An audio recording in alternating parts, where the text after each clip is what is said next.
Hello everyone, my name is Eric and today I'll be teaching you all on how to check your tech connectivity between your desktop and router using your Ethernet cables.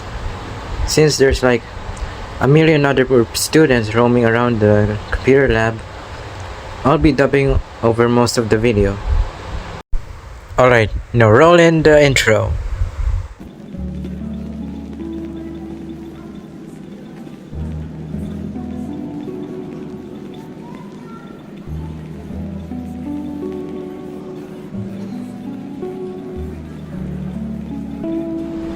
Now first step is getting your Ethernet cable that's already color coded and fully functioning. I'm taking my friend's cable because mine got beheaded. We don't talk about it. You really want to make sure it's connected properly. Check the color coding and use a LAN tester to make sure it's properly functioning. Now the second step is to plug in the Ethernet cable to the desktop and router.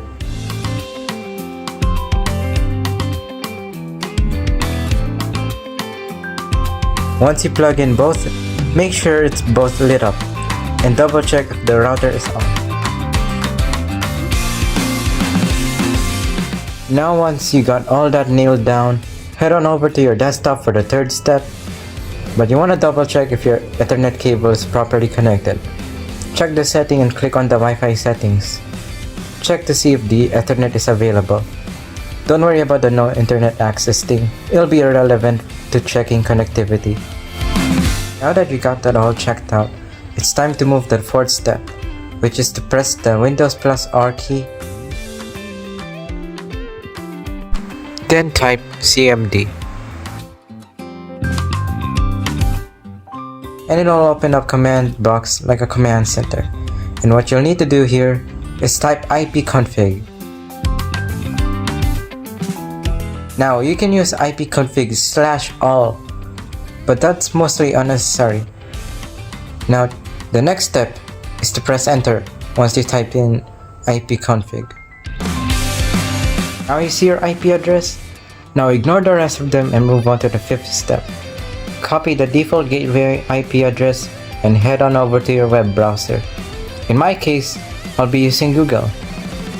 Now once you got Google opened up and your search history deleted to hide your femboy gooning streak, you'll need to paste in the default gateway IP address to your web browser and hit enter.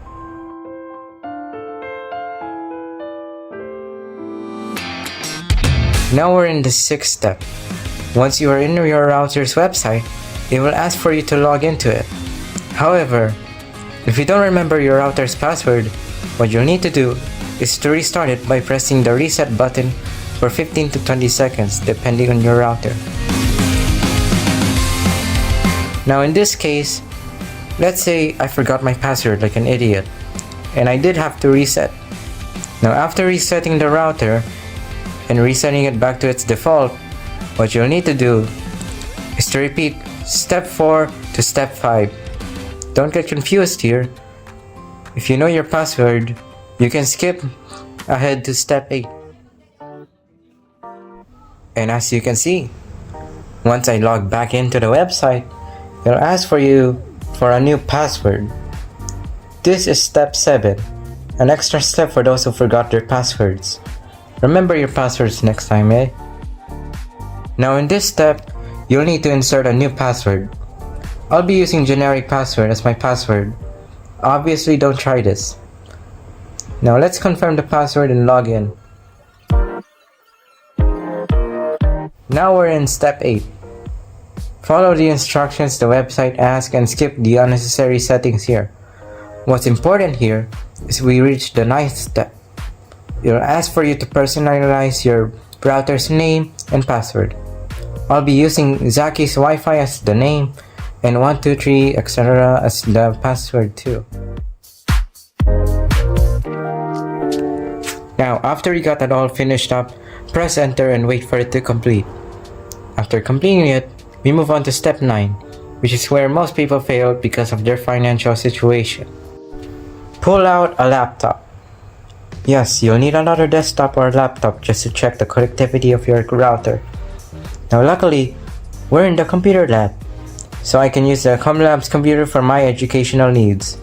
Now for step 9, you'll need to connect to your own Wi-Fi you just recently renamed and connected using your password on the laptop.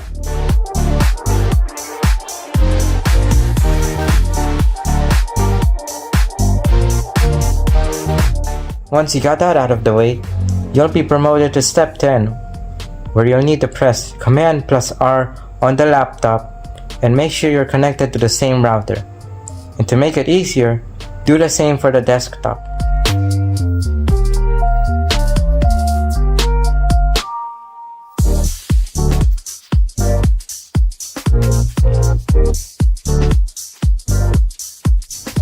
And for the final 11th step, head on over to your desktop, take note of the laptop's IPv4 address, then type ping, enter your laptop's IP address, and enter.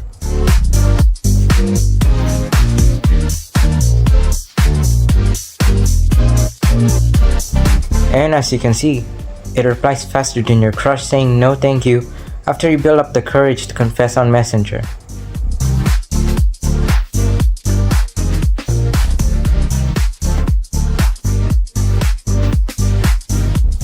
Now, lastly, do the same thing for the desktop.